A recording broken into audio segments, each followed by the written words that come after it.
ChatGPT po ang pinaka-effective. As of the moment. So, i-utilize nyo po yan. Gamitin nyo po yan. To your advantage. Swerte kayo, nagpunta kayo dito.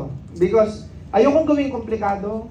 Kasi hindi naman ako yung speaker na pagmumukhain kong matalino ko eh. Bobo ko eh. Kung ano lang naiintindihan ko, sinushortcut ko lahat. Diskarte nga eh. Tama ko. Ano yung, dati ganun ang ginagawa namin. Ano yung nag-work sa labas? Walang ChatGPT nun. Ako pakikinggan ko. Ganun niya ginawa.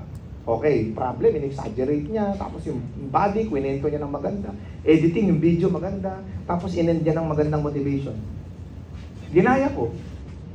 Masama bang manggaya? Masamang mangopya? Hindi. O saan ako dinala? Masikat pa nga ako doon sa kinopyahan ko ngayon eh. Ano punto ko? Tama? Simple lang. Kung ano yung nag-work sa mundo, huwag mo nang baguhin.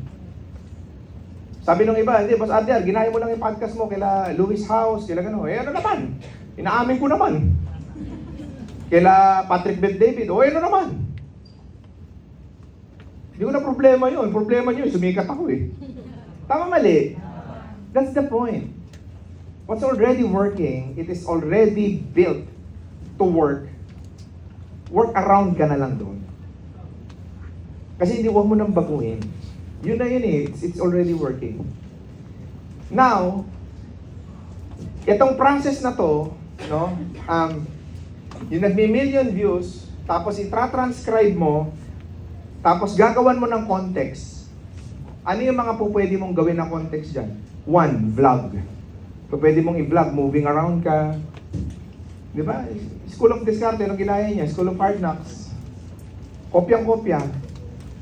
Although nag-work, pero medyo nababado yan ako eh. Huling-huling scripted eh. Tama mali? Pwede mo bang gawin na mas social yun? Pwede. Bukod doon, ano pa yung mga content? Tignan nyo sa Amerika kung ano yung nag-work tungkol sa pera. Di ba? Magturo ka tungkol sa business.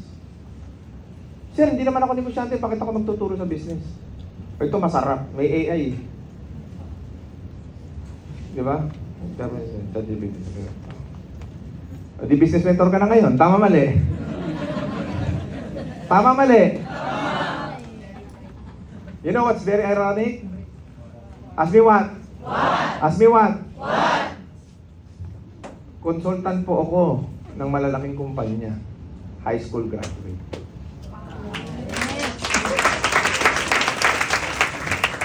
And I am also the founder of Growth Circle International, which is one of the most reputable business community in the Philippines. Ako founder.